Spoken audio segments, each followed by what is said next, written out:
नमस्कार बच्चों, 8वीं कक्षा के इस वीडियो में आज हम सीखेंगे कविता नंबर 6। इसे शीर्षक दिया गया है तूफानों की और इसके कवि हैं श्री शिव मंगल सिंह सुमन। कवि परिचय प्राप्त करें तो किताब में लिखा है उसी अनुसार 5 अगस्त 1915 को ग्राम जगपुर, जिला उन्नाव, उत्तर प्रदेश में हमारे कवि श्री शिव मंगल सिंह सुमन जी का जन्म हुआ था।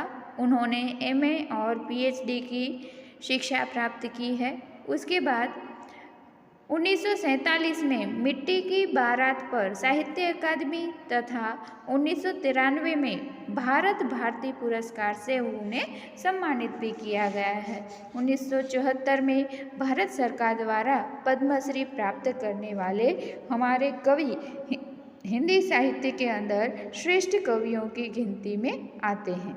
प्रस्तुत कविता में कवि शिव मंगल सिंह सुमन ने सदा संघर्षमय रहकर अपने लक्ष्य की ओर बढ़ने की प्रेरणा दी है। जिस तरह आग में रहकर सोना निखरता है यानी और चमकदार बन जाता है, उसी तरह बाधाएं हमें जीने की नई राह दिखाती हैं तथा आगे बढ़ने के लिए हमारे इरादे को मजबूत बनाती है।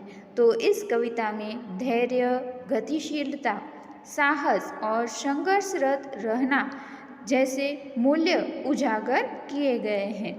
इसमें कवि ने जीवन के अंदर आने वाले संघर्षों से बिना डरे उसका सामना करने की हमें सीख दी है।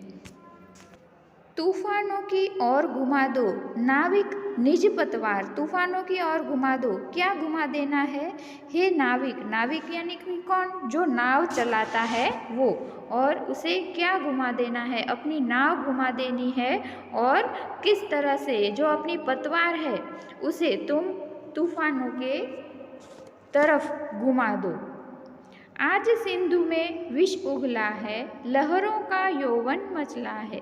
आज हृदय में और सिंधु में साथ उठा है ज्वार, तूफानों की ओर घुमा दो नाविक निज पतवार। यानी कि यहाँ पर नाविक यानी कि हमें मनुष्यों को कवि शिक्षा देते हैं कि तुम तूफानों की ओर आगे बढ़ो, क्योंकि जीवन में जब संघर्ष आते हैं तो उस संघर्ष का सामना करके जब हम सफल होते हैं तो उस समय हमारी जो हिम्मत है, हमारा जो मनोबल है और भी ज़्यादा बढ़ा हुआ दिखाई देता है। हमें और भी ज़्यादा ताकत अपने अंदर से ही मिलती है। तो यहाँ पर कवि यही कहते हैं कि आज सिंधु ने विष उगला है। सिंधु यानी कि समुद्र।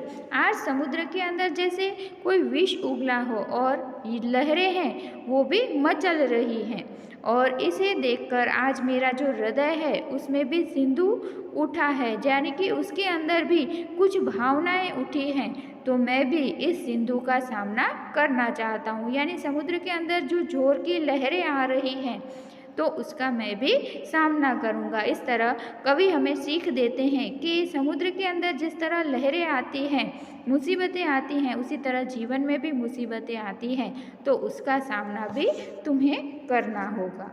लहरों के स्वर में तुम बोलो, इस अंधड़ में साहस तोलो, कभी कभी मिलता जीवन में तूफानों का प्यार है, तूफानों की ओर घुमा दो नाविक निज पतवार। यानी फिर से कवि कहते हैं कि तुम्हारी पतवार है वो तूफान की तरफ मोड़ दो। लहरें अपने स्वर में तुम्हें कुछ कह रही हैं, तुम्हें चुनौती दे रही हैं, और इसे तुम सुनो और उसका सामना करो। जीवन में कभी कभी ही ऐसा मौका आता है कि तुम्हारे सामने तूफान है और वो तूफान तुम्हें चुनौती देता है, जो कठिनाइयाँ हैं वो तुम्हें डराती हैं, लेकिन तुम्हें उस कठिनाई से डरना नहीं है, उसी और तुम्हें अपनी नाव को घुमा देना है। यानी उसी संघर्ष के अंदर तुम्हें चलकर जाना है और बाहर भी खुद निकलना है। यह असीम निज सीमा जाने, सागर भी तो यह पहचाने, मिट्टी के पुतले मानव ने कभी न मानी हार है, तूफानों की ओर घुमा दो नाविक निज पतवार। यानी कि तुम तूफान के अंदर चले जाओ, सागर के अंदर पहुंच जाओ, इससे सागर को भी पता चले कि मनुष्य के अंदर असीम शक्तियां हैं, असीमित यानी कि जिसकी कोई सीमा न हो, जिसकी कोई लिमिट न हो, इतनी सारी शक्तियां मनुष्य के अंदर हैं। और मनुष्य समुद्र का कैसे भी सामना कर सकता है अपनी ताकत से। जो मिट्टी का बना हुआ मनुष्य है, मनुष्य को हर बार ये कहा जाता है कि उसका जो शरीर है वो मिट्टी से बना हुआ है, तो मिट्टी से बना हुआ जो मानव है वो समुद्र के सामने डरेगा नहीं। तो तुम्हें भी यही करना है कि तूफानों की ओर अपनी नाव घुमा दो और उसी में से रास्ता खोजो। जीवन में तुम्हें कभी हार नहीं माननी है नाविक। तुम मनुष्य हो और इस चुनौती का सामना करके तुम समुद्र की लहरों को हराकर जीतकर वापस आओ। सागर की इस तरह सागर के अंदर जो लहरें हैं उसका सामना करना है। जीवन में जो कठिनाइयाँ आती हैं उसका भी सामना करना है। यानी कि जीवन की जो कठिनाइयाँ हैं वो जिस तरह समुद्र विशाल होता है वैसे ही कठिनाइयाँ बहुत सारी होती हैं। इसलिए हमारी कठिनाइयों को यहाँ पर कवि ने समुद्र कहा है। और तूफान यानी कि जो बार बार लहरें आती हैं, यानी कि एक के बाद एक कठिनाई परेशानी आती है, उसे लहरें कहा है। सागर की अपनी क्षमता है, क्षमता यानी कि शक्ति, पर माझी भी कब थकता है, यानी नाव चलाने वाला जो है वो कब थकता है। तो इस तरह से कवि कहते हैं कि जिस तरह सागर की शक्ति होती है उसी तरह जो नाविक है वो भी शक्तिशाली है और वो भी कभी थकता नहीं है। जब तक सांसों में स्पंदन है उसका हाथ नहीं रुकता है, यानी कि जब तक सांसों में सांस है, उसके अंदर ताकत है, तब तक उसका हाथ नहीं रुकता है, वो नाव को आगे बढ़ाता रहता है। इसके ही बल पर कर डाले सातों सागर पार, यानी अपनी इस शक्ति के आधार पर उसने 7 समुद्रों को भी पार कर लिया है। तूफानों की ओर घुमा दो नाविक निज पतवार, यानी हे नाविक तूफानों की तरफ तुम अपनी नाव घुमा दो और उस तूफान में से बाहर निकलो। जैसे लोहा है वो जितना गर्म होता है तो उसका जो लोहत्व है, उसकी जो शक्ति है और बढ़ जाती है, तो उसी तरह हमें भी तूफान के अंदर से शक्तिशाली बनकर बाहर निकलना है। कठिनाइयों में से खुद हमें आगे बढ़ना है। तो इस तरह से कवि श्री शिव मंगल सिंह सुमन जी ने हमें न हारने की सीख दी है।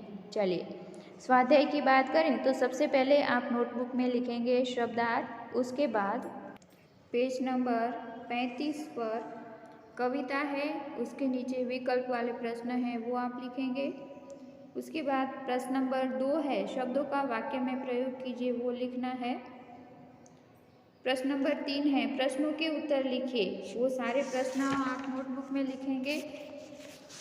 आगे के पेज में प्रश्न नंबर 8 है कहावतों का वाक्य प्रयोग कीजिए और उसके बाद का प्रश्न है स्वाध्याय का जिसमें प्रश्नोत्तर है। तो ये सारे प्रश्न आपको अपनी नोटबुक के अंदर लिखकर मुझे फ़ोटोज़ भेजने हैं। धन्यवाद।